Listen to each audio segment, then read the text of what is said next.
الحمد للہ رب العالمین وأصلی وأسلم علی خیر خلق اللہ اجمعین اما بعد۔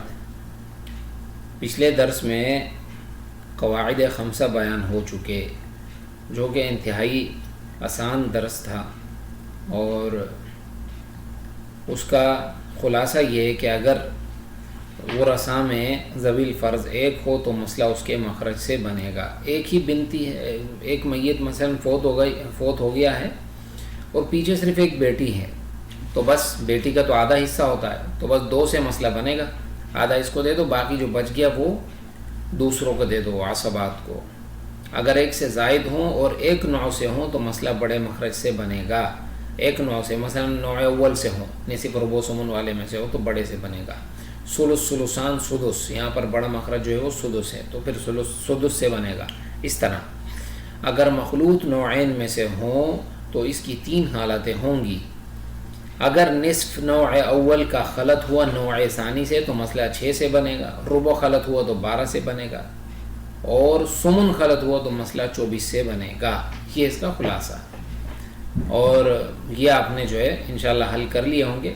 یہ ایک وارث کا ثمن ہے، ایک کا سدس ہے، تو مسئلہ کتنے سے بنے گا بھائی؟ یہ ثمن جو ہے نوع اول سے تعلق رکھتا ہے، سدس نوع ثانی سے، تو نوع اول کا ثمن نوع ثانی سے مخلوق خلط ہوا ہے تو مسئلہ 24 کا ہوگا۔ یہاں پر سدس اور ثلث دونوں نوع ثانی کے ہیں تو بڑے مخرج سے بنے گا مسئلہ جو کہ 6 ہے۔ یہاں پر نصف ربع ثمن، دیکھیں یہ کہ وہ ہے نوع اول سے ہیں تینوں، یہ تو یہاں پر آپ 8 سے مسئلہ بنا دیں گے۔ یہاں پر نصف ربع ثمن سیم والا سوال ہے۔ یہاں پر دیکھیں ثلثان ثلث اور ثمن نوع ثانی کے ساتھ خلط ہوا ہے، مسئلہ 24 کا ہوگا۔ ثلثان ثمن سدس، یہاں پر بھی مسئلہ یہ ثمن ہے تو ڈائریکٹ نوع ثانی کے ساتھ خلط ہے، ڈائریکٹ 24 سے بنا دیں مسئلہ۔ مقدمہ تناسب کس کو کہتے ہیں، یہ کیا چیز ہے، اس کو سمجھنے کے لیے تھوڑی سی توجہ درکار ہے۔ دیکھیں، 2 عدد کے تعلق کو نسبت کہتے ہیں، 4 عدد کے تعلق کو تناسب کہتے ہیں۔ پہلے عدد کی نسبت دوم عدد کی طرف، تیسرے عدد کی نسبت مقابل عدد کی طرف ہوتی ہے۔ یہ ہٹا دیں یہاں سے، کی مقابل عدد کی طرف ہوتی ہے۔ مثال 1 اور 2 اور 8 اور 4، یعنی اوپر جو ہے 2 میں 1، ادھر 8 میں جو ہے وہ 4، اس طرح تناسب کا باب۔ اب بھائی اس کا فائدہ کیا ہے، یہ کیوں ہم نے اس طرح لکھا ہے، 1 لکھا ہے پھر 2 نقطے پھر 2 لگائیں، 8 لکھا ہے پھر 2 نقطے پھر 4 لگائیں، بھائی کیا مسئلہ کیا ہے؟ مسئلہ یہ ہے کہ آپ کے پاس مسئلے آئیں گے، آپ حل نہیں کر پائیں گے اگر آپ یہ نہیں سمجھ سکیں گے۔ ہاں آپ کیلکولیٹر سے تو کر لیں گے لیکن ایسے نہیں کر سکتے۔ تناسب کا باب حساب کے بہت سے معاملات میں استعمال ہوتا ہے، شراکت، فیصد، صرافی، میراث وغیرہ۔ آپ کسی کے ساتھ کمپنی آپ کی ہے، اب آپ اس میں جو ہے وہ اپنا حصہ معلوم کر رہے ہیں، فلانے کا حصہ معلوم کر رہے ہیں، کمپنی کے جو ہے وہ اخراجات کتنے ہیں، وہ حسابات بھی اس طریقے سے ہوتے ہیں۔ پرسنٹیج معلوم کرنی ہے، ایک کلاس میں 100 بچے پڑھتے ہیں، کتنے پرسنٹ فیل کتنے پرسنٹ پاس، ادھر سے آپ معلوم 60% پاس ہوئے ہیں تو بھائی ناکام کتنے ہوئے، آپ نے فیصد کے ذریعے معلوم کرنا ہے۔ بینک کے مسائل بھی ادھر سے حل ہوتے ہیں۔ 1 ریال سعودی عرب کا پاکستان کے 75 روپے بنتے ہیں۔ اچھا جی، پاکستان سعودی عرب کے 100 ریال پاکستان کے کتنے بنیں گے، یہ آپ نے اس قاعدے کے متعلق آپ کو پتہ چلے گا۔ اسی طرح میراث میں ایک وارث کا حصہ 24 میں سے جو ہے وہ ایک وارث کا حصہ جو ہے وہ ثمن ہے، ثمن۔ اب جو ہے وہ 24 میں تو اس کا 8واں حصہ ہے جو کہ 3 ہے۔ اب یہ بتائیں کہ میراث 3000 ہے تو 3000 میں سے کتنا، میراث مثلا 24000 ہے تو 24000 میں سے یہ 8واں حصہ کتنا ہوگا، یہ آپ کو اس قاعدے کے ذریعے پتہ چلے گا۔ اس کا طریقہ بڑا آسان ہے۔ قاعدہ، 2 معلوم مقابل غیر مساوی ایک دوسرے میں ضرب کر کے مجہول مقابل کے مساوی پر تقسیم کر دو۔ یہ جو ہے وہ جو عبارت میں نے پڑھی ہے، یہ اگر آپ کو سمجھ نہیں آ رہی، تعویذ کی طرح معلوم ہو رہی ہے تو آپ یہاں پر ایک آسانی سے یہ سمجھ لیں، اس کو بھلے پڑھیں ہی مت اس کو۔ دیکھیں مثال، ایک مزدور روزانہ 20 روپے کماتا ہے، ٹھیک، اچھا بھائی مہینے میں کتنا روپے کمائے گا، یہ تو آپ کو پتہ نہیں، حساب لگانا پڑے گا، بہت آسان ہے۔ دیکھیں جی، 1 = 20، ایک دن میں 20 روپے کماتا ہے، اب مہینے میں ہوتے ہیں 30 دن، 30 میں کتنے کما رہا ہے ہمیں پتہ نہیں، یہاں پر آپ لکھ دیں گے لا. لا کا مطلب یہ ہے کہ یہ عدد ہم کو معلوم نہیں ہے، یہ ہم معلوم کریں گے. قاعدہ یہ ہے کہ اس 30 کو آپ اس 20 میں ضرب دیں گے، جو نتیجہ آئے گا اس نتیجے کو اس میں جو ہے وہ تقسیم کر دیں گے اس کے اوپر، تو یہ والا نتیجہ آپ کے پاس آ جائے گا. دیکھیں 30 کو آپ نے 20 میں ضرب کیا تو آئے گا 600. یہاں پر آپ اس طرح لکھ دیں 30 اور پھر جو ہے آپ یہ ضرب کی نشانی ادھر سے لگا دیں، یہ ضرب کی نشانی 30 ضرب 20، 30 ضرب 20 لگائیں گے میرے بھائیوں تو جواب آپ کو ملے گا 600. یہ آپ از اکول ٹو لگا دیں بھائی، 600 جواب ہے آپ کو ملے گا. یہ نشان لگ گیا، 30 ضرب 20 جواب 600. اب آپ سے کہا گیا جو 600 جو آیا اس کو ڈیوائڈ کر دیں اس ایک پر، ڈیوائڈ آپ نے ایک پہ کیا تو 600. تو آپ سے کہا گیا کہ وہ مزدور جو ایک دن میں 20 روپے کماتا ہے مہینے میں 600 روپے کمائے گا وہ. دوسرا طریقہ عمل یہاں یہ میں نے نیچے کیا ہوا بھی ہے، یہ سیم طریقہ جو میں نے اوپر بیان کیا. ٹھیک ہے، دوسری مثال 1 ریال 25 روپے کا ہے. یہ پہلے اتنے کا تھا 25 کا، اب تو مہنگا ہو گیا.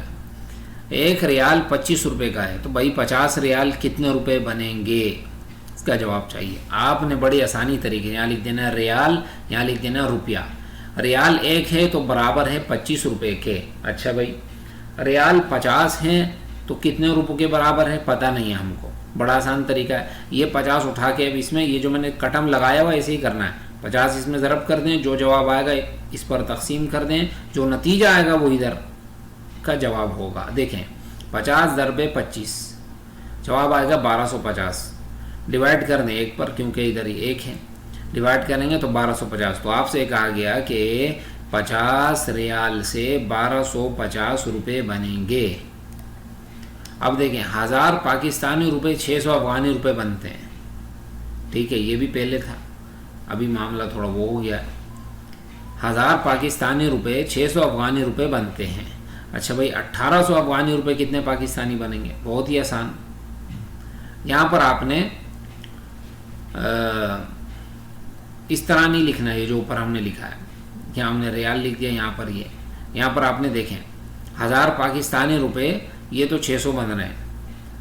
اب اگر آپ سے یہ کہا جاتا کہ 600 افغانی کتنے بن رہے ہیں تو ادھر آپ افغانی لکھ کے ادھر لا لکھتے، لیکن آپ سے کہا گیا کہ 1800 افغانی جو ہے کتنے پاکستانی بنیں گے. تو افغانی تو اس طرف آپ نے لکھے ہیں، تو یہاں آپ نے افغانی یہ افغانی ادھر لکھنا ہے اوپر، ادھر یہ 600 جو ہے افغانی ہے.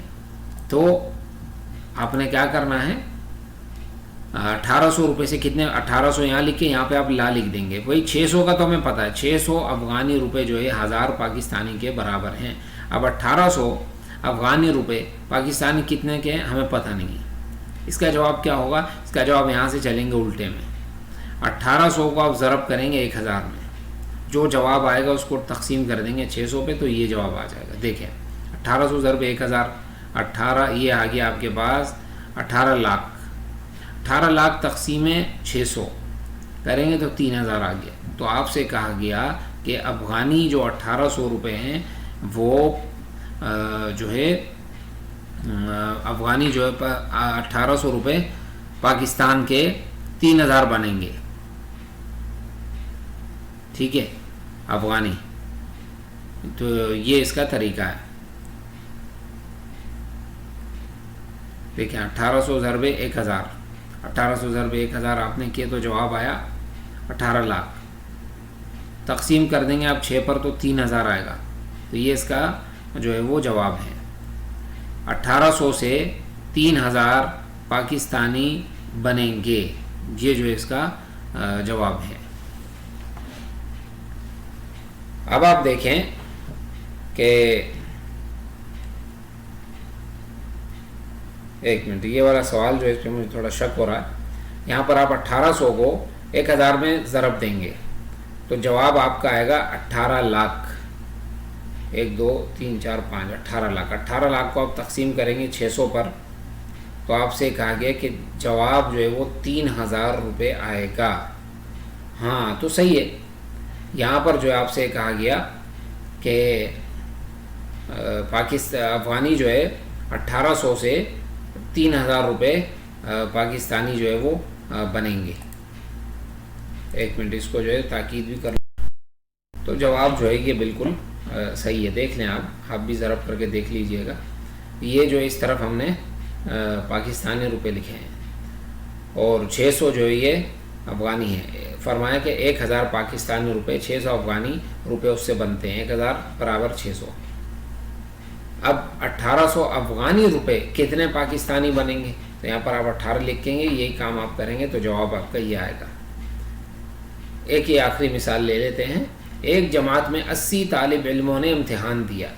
ان میں سے 20 ناکام ہوئے، باقی کامیاب ہوئے. کتنے فیصد کامیاب، کتنے فیصد ناکام؟ آپ نے دیکھنا ہے بھائی. ایک جماعت میں 80 ہیں، انہوں نے امتحان دی. 80 آپ ادھر لکھ دیں گے. ان میں سے 20 کامیاب، 20 آپ کو جو ہے معلوم ہے، 20 آپ ادھر لکھ دیں گے. 80 میں سے 20 کامیاب. اب کتنے فیصد جو ہے وہ کامیاب ہیں، کتنے فیصد ناکام ہیں؟ تو آپ نے سب سے پہلے یہاں پر جو پرسنٹیج نکلتی ہے 100 سے نکلتی ہے. 100 آپ یہاں لکھ دیں گے. یہاں پر آپ لا لگا دیں گے. بھائی 80 میں سے اگر 20 کامیاب ہیں تو 100 میں سے 100 کا کتنا پرسنٹیج بنے گا؟ یہ بڑا آسان طریقہ ہے. 100 کو آپ 20 میں ضرب کریں گے تو جواب آپ کا آئے گا 2000. 2000 کو آپ 80 پہ ڈیوائڈ کریں گے تو جواب آئے گا 80. 80 اس کا جواب آئے گا. اور پھر 2000 کا جو ہے یہ 80 جواب آئے گا. تو یہ اس کا کتنا ہوا؟ یہ 25% اس کا بن گیا. بھائی کیسے یہ 25% یہ کیسے بن گیا؟ آپ سے کہا گیا کہ طریقہ اس کا یہ ہے. دیکھیں 2000 کو جب آپ 80 پر ڈیوائڈ کریں گے تو جواب آپ کا 25 آئے گا. یہ طریقہ ہے اس کا. سب سے پہلے یہ 100 ہے. 100 کو آپ نے 20 پہ ضرب کیا، جواب آیا 2000. 2000 ڈیوائڈ بائی 80. 80 پہ ڈیوائڈ کریں گے تو 25 جواب آئے گا. تو آپ سے کہا گیا کہ اس میں جو ہے وہ 25% طلباء جو ہیں وہ ہیں کامیاب ہیں، کیونکہ 20% ناکام ہیں اور 25% اس میں ناکام طلباء ہیں. ناکام طلباء اس میں 25 ہیں، کیونکہ آپ سے کہا گیا کہ 20 طلباء ناکام ہوئے ہیں اور باقی کامیاب ہوئے. مطلب یہ کہ 60 جو ہے وہ کامیاب ہیں، 20 طلباء ناکام ہیں. اب 20 کی پرسنٹیج کتنی ہے؟ آپ سے کہا گیا کہ 25 ہے. اب یہی سوال دیکھیں. یہ تو آپ کو 25 کا پتہ چلے گا کہ یہ ناکام ہے. کامیاب والوں کی کیسے نکالیں گے؟ دیکھیں 80 میں 60 کامیاب ہیں. اب 100 میں کتنا ہے پتہ نہیں ہمیں. 100 کو ضرب کریں 60 میں تو جواب آئے گا 6000. 6000 کو ڈیوائڈ کر دیں 80 پر تو جواب آئے گا 75. تو 75% جو ہے یہ کامیاب طلباء ہیں. یہ انتہائی آسان ہے. ان مثالوں کو آپ نے حل کر دینا ہے. بالکل یہ نیچے والی بھی یہی سیم اس کا طریقہ ہے. اور واللہ اعلم وصلی اللہ علی نبینا وسلم.